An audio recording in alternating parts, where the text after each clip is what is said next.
기도하겠습니다. 사랑이 많으신 아버지 하나님, 감사합니다. 오늘 우리에게 주신 하루가 주님 안에 복된 하루임을 고백합니다. 우리가 디아스포라 공동체로서 아버지 앞에 예배자로 섰습니다. 주님, 우리의 예배를 받아주십시오. 우리 각 사람이, 우리 한 명 한 명이 주님을 주목할 때에 주님의 놀라우신 말씀의 역사가 우리 각자에게 임하게 하여 주시옵소서. 이 예배당 가운데 가득하게 하여 주시옵소서. 성령께서 우리를 깨닫게 하시고 또 우리의 마음을 움직이시고 결단케 하시는 그런 일들이 우리의 예배 가운데 일어나게 하여 주시옵소서. 함께 하실 주님을 기대하며 예수님 이름으로 기도합니다. 아멘. 반갑습니다. 한 주 동안 잘 지내셨죠? 네. 지금 저희가 사순절을 보내고 있는 거 아시죠? 아니에요? 지금 우리 벚꽃의 계절을 또 보내고 있지만 우리가 또 이제 사순절을 보내고 있습니다. 지금 이 사순절 기간 동안에 예수님 같이 묵상하고 계시죠? 그렇죠? 마지막 기회를 한 번 더 드릴게요. 이번 주 한 주 더 남았습니다. 마지막 한 주의 기간 동안에 여러분들에게 기회를 한 번 더 드리겠습니다. 뭔데 뭐 기회를 드리냐고 이렇게 얘기하실지 모르겠지만은 저희가 캠페인을 한 달 동안 했습니다. 한 달. 예, 사순절, 부활절 전 40일 동안 우리가 예수 그리스도의 여정을 말씀으로 묵상하는 기간을 보내고 있습니다. 그리고 마지막 한 주 동안은 여러분 지난 시간의 것들은 우리가 좀 뒤로 하고 이 한 주 동안은 조금 더 예수님을 좀 묵상하고 주목하고 또 기도했으면 좋겠어요. 제일 힘든 때거든요. 왜냐하면은 지금 밖에 나가면은 예수님을 묵상한다는 게 웬 말이에요. 벚꽃이 무심천에 막 가득 펴갖고 지금 장난이 아니죠. 굉장히 막 설레게 만드는 그런 계절이 찾아왔습니다. 그러니까 이런 계절에 예수님을 묵상하는 것이 쉬운 일이 아니죠. 그렇지만 우리가 누굽니까? 그리스도인입니다. 우리 디아스포라입니다. 오히려 세상 사람들이 설레갖고 막 여기저기 꽃 찾아서 돌아다닐 때에 그래도 그 가운데에서 우리가 분명하게 하나님을 주목하는 모습들을 우리가 또 갖고 가야 될 줄로 믿습니다. 자, 오늘 우리 이제 말씀으로 들어갈 텐데요.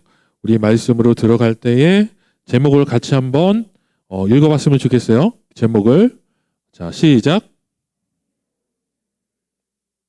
자, 다시 한번 읽겠습니다. 시작.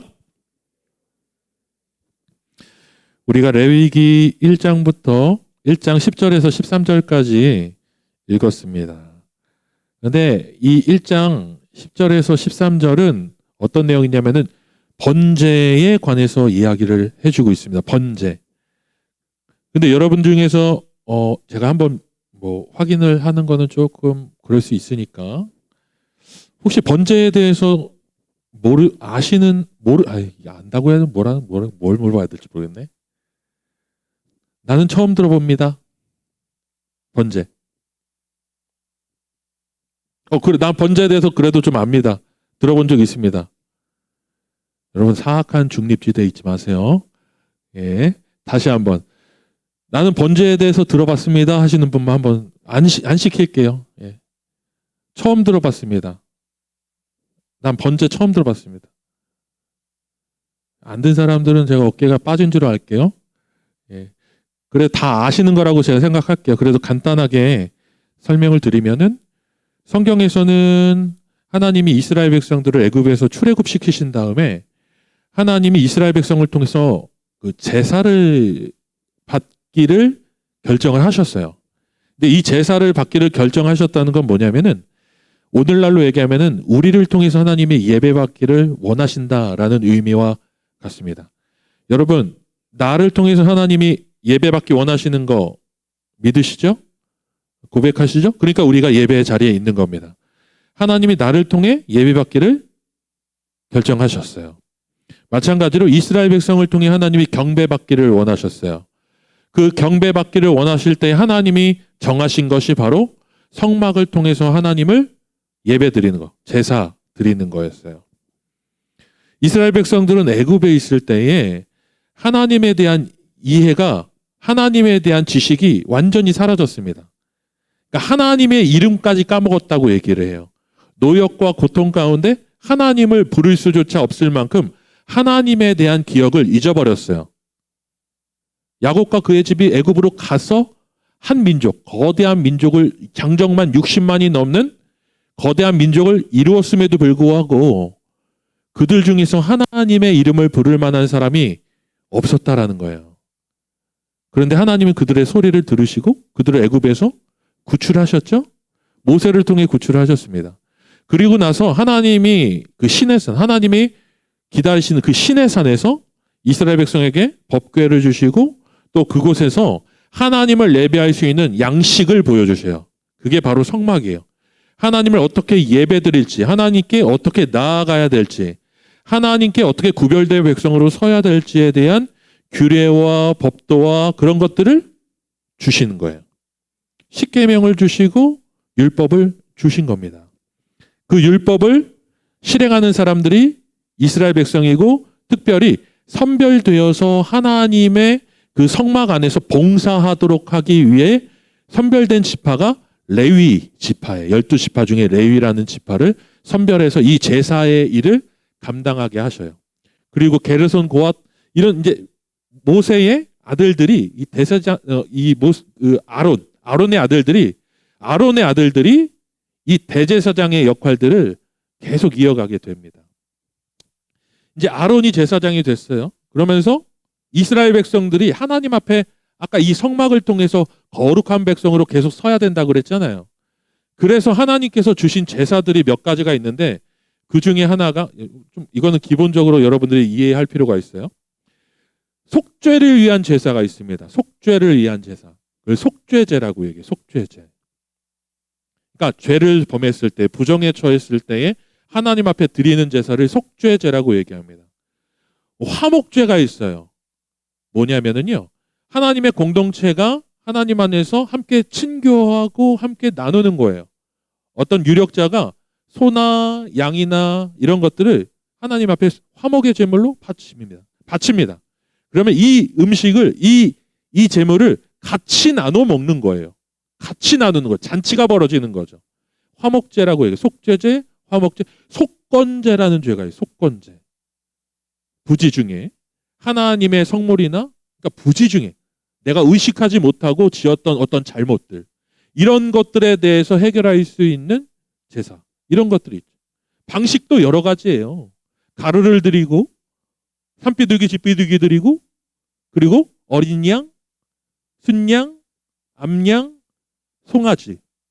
왜 이렇게 나눴을까요? 가난한 사람은 산비둘기, 집비둘기도 하나님 앞에 드릴 수 없는 가난한 사람들에게 이 소재, 가루라도 하나님 앞에 드려라. 내가 산비둘기, 집비둘기를 드릴 수 있는 정도의 그 정도는 하나님 앞에 내가 드릴 수 있다. 그럼 산비둘기, 집비둘기를 쪼개서 드립니다.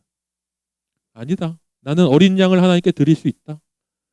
그러니까 그 사람이 처한 상황에 따라서 하나님 앞에 나아올 수 있도록 일관되게 하나의 제물을 받는 것이 아니라 하나의 헌신을 받는 것이 아니라 그 사람의 형편과 상황에 따라 하나님 앞에 드릴 수 있는 그 제물도 분별해 놓은 거죠. 그 중에서 아까 우리가 읽었던 이 본문은 하나님 앞에 속죄의 제사를 드릴 때에 어떻게 드리느냐는 거예요. 속죄의 제사.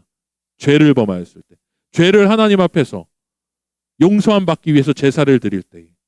내가 하나님의 진영, 하나님의 백성 안에서 이 거룩함을 지키기 위해서. 하나님의 백성 전체가 하나님 앞에서 거룩함을 지키기 위해서 어떻게 해야 되냐고. 그 방법이 이 속죄의 제사를 드리는 방법이 번제라는 제사가 있어요. 번제요. 번제란 한자로 제가 풀으면은 이거예요. 태워드린다는 거예요. 다 태워드린다는 겁니다. 태워서. 성막이 없었을 때 아브라함은 돌단을 쌓아서 그 위에다가요. 제물을 양을 번제로 드렸어요. 처음 번제가 나온 성경에서 처음 번제가 나온 그 장면은 어떤 장면이냐면은 노아가 방주에서 나온 다음에 제단을 쌓고 순전한 새와 가축을 하나님 앞에 번제로 드렸다라고 나와요. 이 번제가 거기에서 처음 나와요. 생명의 속죄의 제사, 하나님 앞에 태워드리는 제사, 하나님 앞에 온전한 희생으로 드리는 제사를 바로 번제라고 얘기합니다. 이 번제의 제물을 하나님 앞에 드릴 때에 어떻게 드리냐면은 죄를 지은 사람이라든가 자기가 죄가 있다라고 여기거나 자기가 하나님 앞에서 거룩을 회복해야 되는 그런 인식을 가지고 있는 죄인이 하나님 앞에 제물을 가지고 나와요. 양을 가지고 나온다고 생각해 봅시다. 어린 양을 가지고 나온다고 생각해 봅시다. 그럼 죄인이 그 어린 양의 머리에다가 안수를 하며 손을 댑니다. 그리고 고백하는 거예요. 나는 죄인이라. 이 어린 양이 순전한 어린 양, 그냥 어린 양이 아니에요.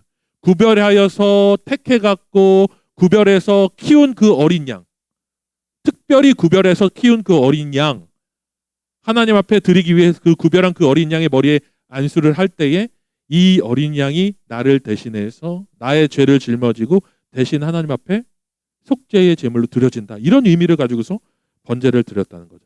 희생의 제물이라는 거죠. 희생의 제물이라는 거죠. 근데 여러분 오늘 우리가 오늘 말씀의 제목이 뭐라 그랬죠? 향기로운 제물 예수라고 이렇게 얘기했습니다. 향기로운 제물 예수. 여러분 제물 하나님 앞에 드리는 속죄의 제물이 향기롭대요. 무슨 꽃향기 떠올리시는 분 있나요?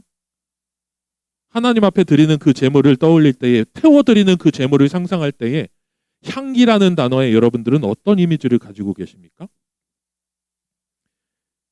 저 향기는 동물이 타는 냄새예요. 저 향기는 생명이 불 가운데 소멸되는 향기입니다. 결코 우리가 직접적으로 맞닥뜨렸을 때에 그렇게 아름답고 향기롭고 그렇게 맡기 좋은 냄새가 아니라는 거죠. 동물이 불태워질 때 나는 향기 어떻습니까? 맡아보셨습니까? 여러분들은 그 향기를 맡을 자신이 있으십니까? 그 향기는 굉장히 독합니다. 어떤 때는 역하기도 합니다. 어떤 때는 그 냄새가 지워지지 않아서 며칠이고 그 냄새가 막 머릿속에 맴돌 때도 있습니다. 동물이 타는 냄새를 맡아보신 적이 있습니까? 생명이 타는 냄새를 맡아보신 적이 있습니까? 향기로운 제물 예수라는 제목의 의미가 무엇일까요? 저기에서 향기란 하나님 앞에 올려드려진다라는 겁니다. 저기에서 향기란 하나님 앞에 이 생명이 올려드려졌다는 겁니다. 성경에서 번제를 드릴 때에 왜 이스라엘 백성들이 번제를 완전히 쪼개서 온전히 태워 올려드릴까요? 완전히 죄가 남을 때까지 태워 올려드리는 겁니다. 하나님 앞에 완전히 드린다는 것이죠.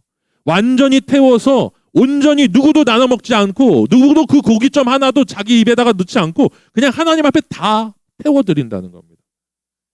완전하게 하나님 앞에 올려드린다는 거죠.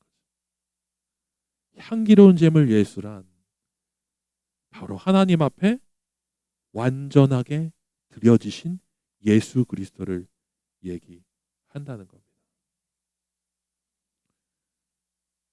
하나님이 예수님을 속죄의 제물로 받으셨다는 거예요. 한 사건을 여러분과 함께 더 보려고 해요. 창세기 20장. 창세기 20장에 어떤 사건이 나오냐면요. 여러분 우리가 너무 잘 아는 사람이 나오는데 그 사람이 누군지 아시죠? 창세기 20장에 누구죠? 아브라함이죠? 아브라함이 나옵니다. 자, 아브라함이요. 20장에서 아주 우리가 너무 잘 아는 사건이 하나 나와요. 어떤 사건이죠? 예? 하나님이 아브라함에게 21장이네요. 하나님이 아브라함에게 22장. 하나님이 아브라함에게 22장이에요. 22장. 하나님이 아브라함에게 무엇을 요구하시죠? 이삭을 요구하십니다. 여러분 그런데 하나님이 이삭을 뭐로 바치라고 얘기하죠? 뭐로 바치라고 얘기하시나요? 하나님이 이삭을 번제로 바치랍니다. 여러분, 그런 하나님을 나의 하나님으로 고백하시겠어요? 여러분 잘 생각하고 끄떡끄떡 하셔야 돼요. 그런 하나님을 여러분 나의 하나님으로 고백하시겠어요? 그런 하나님, 내가 세상에서 제일 아끼고 사랑하는 독자, 아들, 유일한 아들을 하나님이 이 아브라함에게 번제로 드리래요. 태워드리랍니다. 다. 쪼개서 태워서 드려. 저는 이 장면을 볼 때에 이것을 아멘으로 받고 고백하는 권사님들에게 권사님, 아멘 하시면 안 된다고 속으로 얘기합니다. 집사님, 이거 그냥 아멘 하시면 안 된다고 얘기해요. 장로님, 그냥 아멘 하시면 안 됩니다. 한번 볼까요? 왜 그런지? 여호수아는 아브라함의 집안을 뭐라고 얘기하냐면은 아브라함이 어떤 가문에 있었는지에 대해서 여호수아가 약속의 땅을 이제 쟁취하고 약속의 땅에 발 딛고 하나님 앞에 이스라엘 백성 앞에 연설하는 여호수아가 아브라함의 집, 데라의 집을 뭐라고 얘기하냐면은 강 저편에서 아브라함의 아버지 데라가 우상을 숭배하는 그런 일들을 했다라고 성경은 얘기해요. 우상을 숭배하는 일. 그래서 랍비들은 데라의 집, 그러니까 아브라함의 그 가족들, 본토, 친척, 아비라고 얘기해요. 성경에서 아브라함을 처음 부르실 때 하나님이 본토, 친척, 아비의 집을 떠나서 내가 너에게 지시한 땅으로 가라고 얘기하죠. 처음에 아브라함을 부를 때에. 그런데 그 본토, 친척, 아비의 집에서 했던 일이 그들이 어떤 문화권에 있었냐면은 우상을 숭배하는 그런 문화권 안에 있었다라는 것을 여호수아가 얘기를 해요. 여호수아가 얘기를 합니다. 그러면 굉장히 합리적인 우리가 판단을 할 수 있겠죠. 우상을 숭배하는 집안이었다라는 거예요. 하나님을 알지 못했던 집안이었다라는 겁니다. 그러면 고대 근동에서 우상을 숭배할 때에 어떤 방식으로 숭배를 했냐? 이스라엘 백성들이 주로 섬겼던 이 고대의 이 메소포타미아 지역에서 많이 숭배했던 아주 광범위하게 숭배했던 신들이 있어요. 우리가 열왕기에 많이 확인할 수 있는데 몰록, 몰렉, 레파네별 막 이런 얘기들이 나와요. 그런데 이 몰록, 몰렉, 레파네별을 여러분들이 집에 가서 종교학 대사전이나 뭐 검색해 보세요. 딱 나옵니다. 몰록, 몰렉, 레파네별 이 신들을 숭배하는 사람들이 그들의 신의 마음을 얻어내기 위해서 그 신으로부터 그 신의 권능을 얻어내기 위해서 어떤 일을 했는지 아주 자세하게 나와요. 그럼 한번 물어볼게요. 여러분, 우상 숭배하는 자들이 왜 우상을 숭배할까요? 고대 근동에서 우상 숭배하는 자들이 왜 우상을 숭배할까요? 하나예요. 고대 근동에서 삶, 생존, 먹고 사는 문제는 농경입니다. 가축을 기르는 일이죠. 또한 그들의 생존을 보장할 수 있기 위해서는 전쟁에서 약탈당하지 않아야 돼요. 빼앗기지 않아야 된다고요. 짓밟히지 않아야 된다고요. 전쟁에서 이겨야 했고 농사를 잘 지어야 됐고 많은 가축을 낳아야 됐다고요. 이런 것들을 주관하는 신들이 있다라고 생각했어요. 그 중에 이 몰록, 몰렉, 레파네별, 바알, 아세라 이런 신들이 이런 것들을 주관하는 신으로 아주 광범위하게 숭배되고 있었다고요.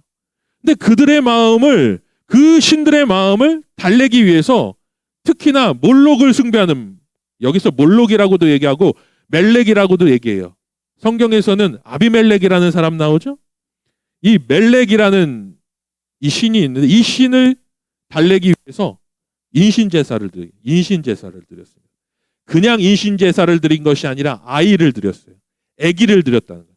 아기를 어떻게 드렸냐? 그 몰록 신의 신상 위에, 손바닥 위에 아기를 올려놓고 불로 태워서 그들의 신에게 드렸다는 거예요.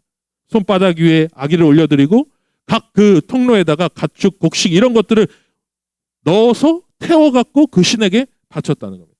근데 이 숭배가 몇몇 지파에게만 이루어진 것이 아니라 아주 광범위하게 이루어졌는데 이게 어디까지 가게 되냐면요. 열왕기에도 나타나요. 열왕기에도 이 몰록과 몰렉을 숭배하는 이스라엘 왕이 존재하고 있다라는 것을 성경에서 우리에게 보여주고 있어요. 그러면은 이 숭배가 얼마나 광범위하고 뿌리 깊게 이 지역 가운데에 자리 잡고 있었는지 우리가 성경에서도 확인할 수 있다는 거예요. 그럼 아브라함이요, 하나님을 만나기 전에 강 저편에서 메소포타미아 지역에서 수많은 우상들을 접했을 겁니다. 수많은 우상들을 숭배하는 것들을 접했을 거라고요. 유목민이기 때문에 거대한 지파가 그들의 안위와 풍요와 그리고 그들의 안전을 위해서, 농사를 위해서, 가축을 위해서 그들의 아들들을, 그들의 아기들을 막 불태워갖고 바치는 이런 것들을 봤을 거라는 거죠. 보았을 거라는 거죠.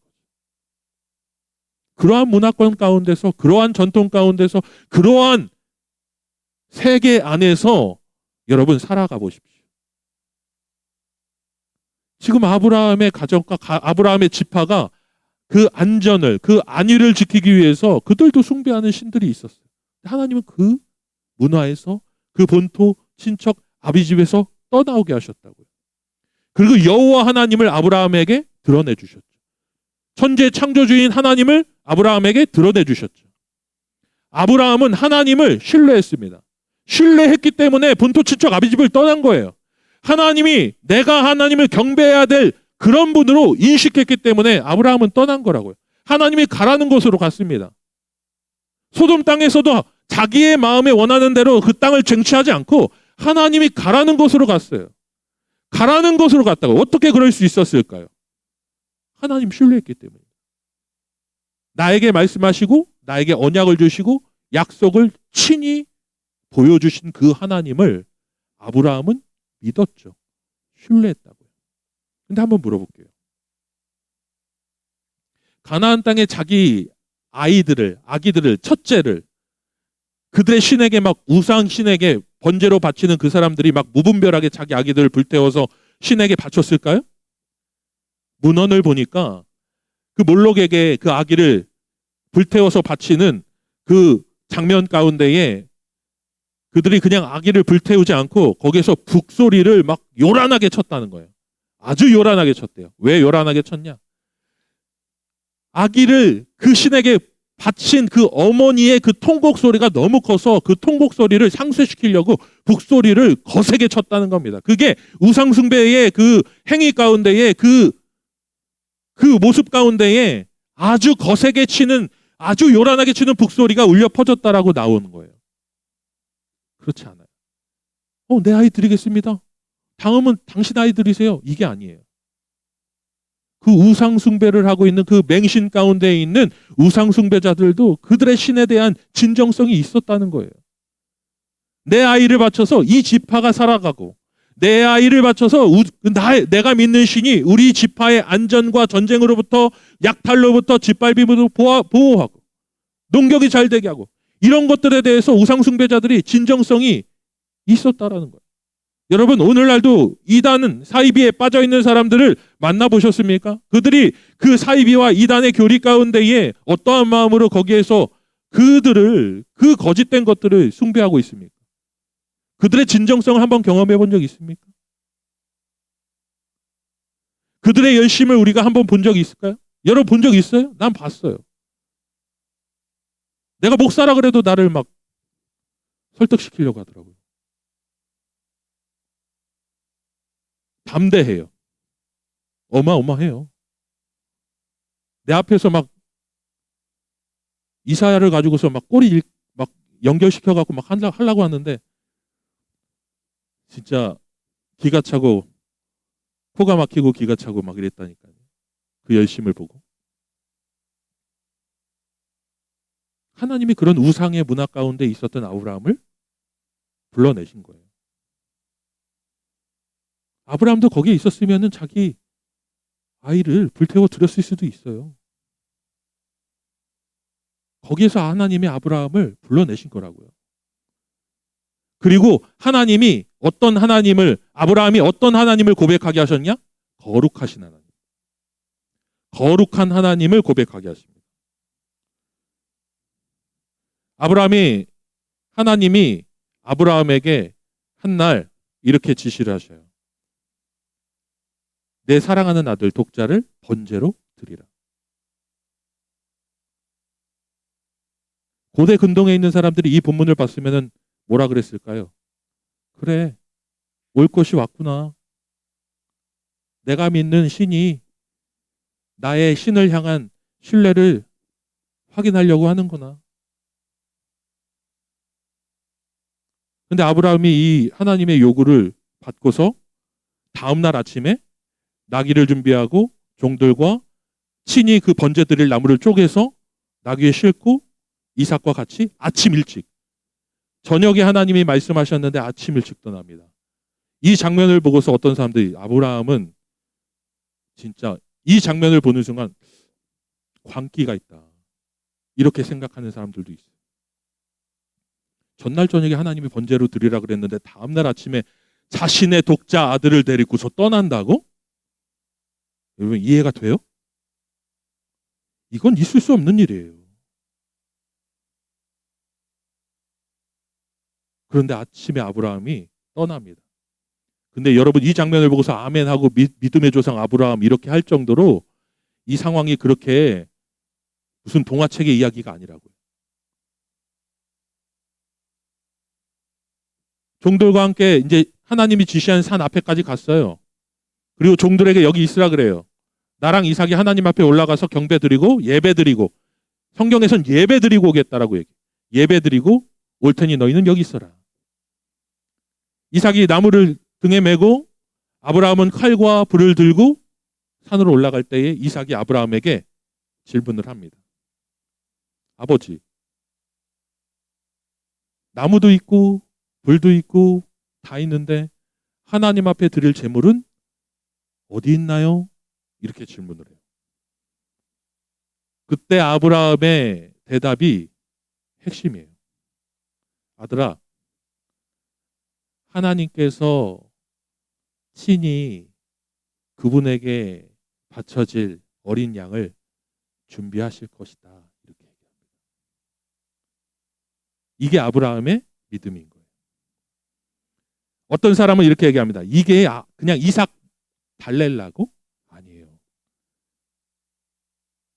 성경은요, 그렇게 자상하게 표현하지 않아요.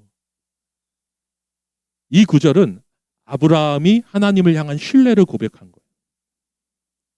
그 당시에 만연했던 인신제사들과 우상들에게 바쳐졌던 그 어린 아기들의 그 번제의 제사들로부터 하나님이 아브라함을 구별해서 데리고 나오셨어요.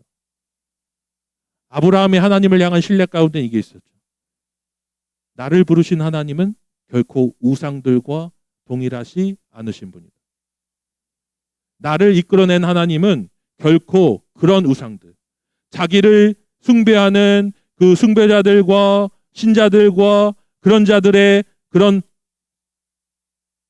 생명의 헌신이 아니라, 그것으로 인해서 움직이는 신이 아니라, 하나님은 친히 그분이 예배 받으실 수 있는 그 모든 것들을 준비하시고 하나님 백성의 삶과 가정을 친히 돌보시는 하나님, 지금까지 만연했던 다른 우상들과는 완전히 구별된 하나님이라는 고백이, 그 믿음이 아브라함에게 있었다는 거예요. 번제? 그 번제를 하나님이 왜 드리라고 했을까요? 이삭.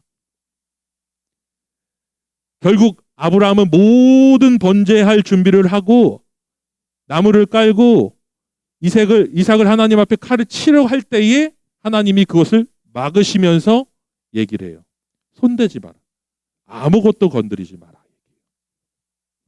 이게 하나님의 본심인 겁니다. 그리고 하나님이 아브라함에게 하신 말씀, 왜 하나님이 이삭을 번제로 바치라는 그 표현을 통해서 아브라함의 무엇을 확인하려고 했는지 성경에서는 이렇게 얘기해요. 이제야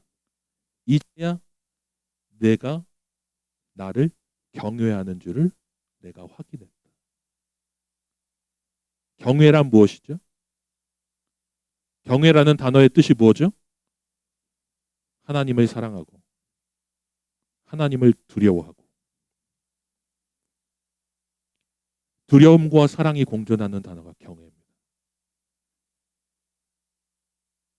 하나님은 아브라함이 번제를 드리려고 하는 그 순간까지도 하나님은 아브라함에게 단 하나, 이삭을 바치는지 안 바치는지가 아니라 아브라함이 하나님을 경외하는지를 확인하기를 원했다.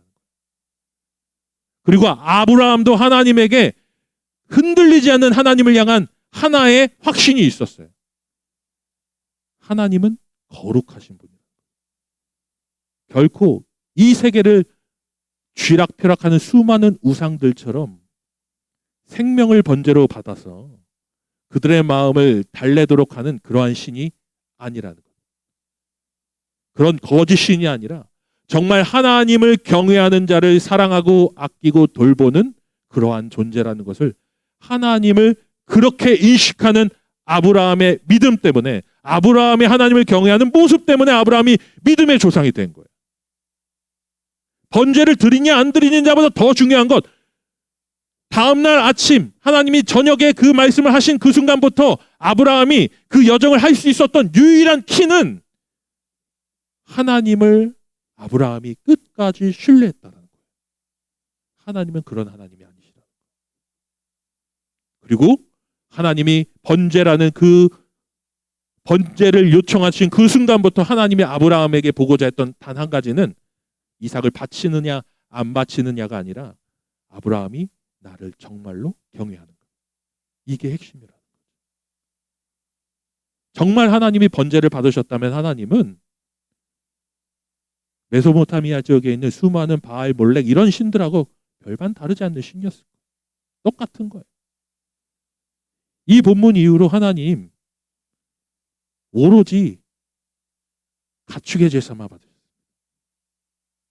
하나님 백성이 하나님에게 생명, 사람의 생명을 받으신다라고 그렇게 나와 있는 본문 하나도 없어. 네 아들 바쳐라, 누구 바쳐라, 누구 바쳐라 한마디도 안 돼. 하나님 여기에서 선언하신 거죠. 하나님의 형상, 하나님의 자녀, 하나님을 경배하는 하나님 백성의 생명을 번제로 받으실 그런 일은 이제 없을 것이다. 그 당시에 만연했던 우상 숭배를 하나님은 이 장면을 통해서 선언하시는 거야. 다시는 사람을 하나님 앞에 바치지 마라. 이 장면은 하나님의 선언과 같은 거죠. 여러분, 이 장면을 본 그 당시에 있는 많은 사람들이 어떠한 마음이었을까요? 그런데 하나님 여기서 그치지 않으셨어요. 가축의 제사도 받으시지 않으셨어요. 더 이상 가축의 희생 제사도 받으시지 않는데 단 한 번의 제사로 끝내버렸어요. 바로 친히 자신이 자신의 독생한 아들 어린 양 예수 그리스도를 단번에 속죄의 제물로 친히 자신의 아들을 십자가에 달리심으로 이 모든 것들을 종식시켰다는 거예요. 생명으로 초월자를 달래고 요구하고 얻어내고 하는 모든 제사를 종식시켜 버리셨어요. 여러분, 이것만큼 우리에게 큰 은혜가 어디 있습니까? 우리는 하나님을 달래기 위해서 무엇인가를 바쳐야 될 그런 필요가 없어요. 내 자식을 드릴 필요도 없습니다. 내 생명을 하나님 앞에 나 자신을 막 번제로 막 드리지 않아요. 하나님이 움직이시는 이유는 그 독생자 예수 그리스도를 그 십자가에서 이미 희생시키신 하나님 그 자신이 하신 일로 인해서 우리에게 그 사랑을 쏟으시는 일을 감행하신 겁니다. 친히 예수 그리스도께서 향기로운 제물이 되신 것이죠. 우리는 그 예수 그리스도를 고백하는 자들입니다. 그래서 이 사순절에도 우리가 예수 그리스도를 주목하고 예수 그리스도를 묵상하고 그 고난을 다시 한번 떠올리는 겁니다. 왜요? 그 은혜 가운데에 오늘도 서기 위해서. 하나님은 그렇게 우리에게 우리가 헤아릴 수 없는 사랑으로 우리에게 하나님께 나아갈 수 있는 길을 열어주셨습니다. 그 하나님이 여러분들의 하나님이심을 믿으십니까? 그 하나님이 여러분 그리고 나를 위해서 예수 그리스도를 십자가에 못 박으시고 피 흘리게 하신 줄 믿으십니까? 바로 우리가 그 사실 때문에 이 고난 주간에 하나님을 십자가를 보혈을 주목하는 것입니다. 한 주가 남았습니다. 40일 동안 어떻게 살았는지가 중요하지가 않아요. 아니, 중요하죠. 어떻게 사셨어요? 어떻게 보내셨습니까?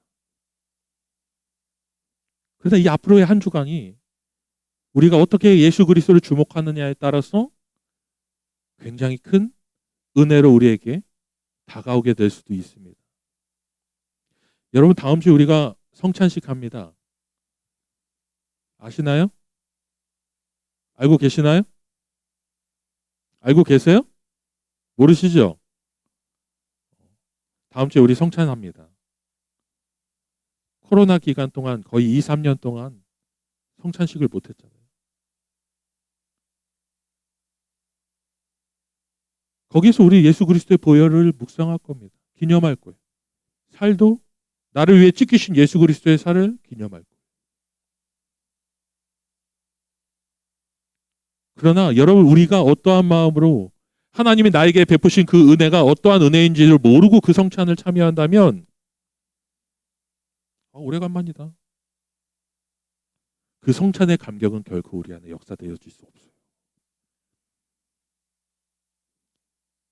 한 주 동안 나를 위해 헌신하신 그 하나님, 나를 위해 흘리신 그 보혈을 깊이 묵상하고 그 예수 그리스도의 번제로 화목의 제물로 올려드려 주신 예수 그리스도의 향기를 묵상하며 그 성찬으로 나아갈 수 있는 그 은혜 가운데로 나아갈 수 있는 우리 모두가 될 수 있기를 바랍니다.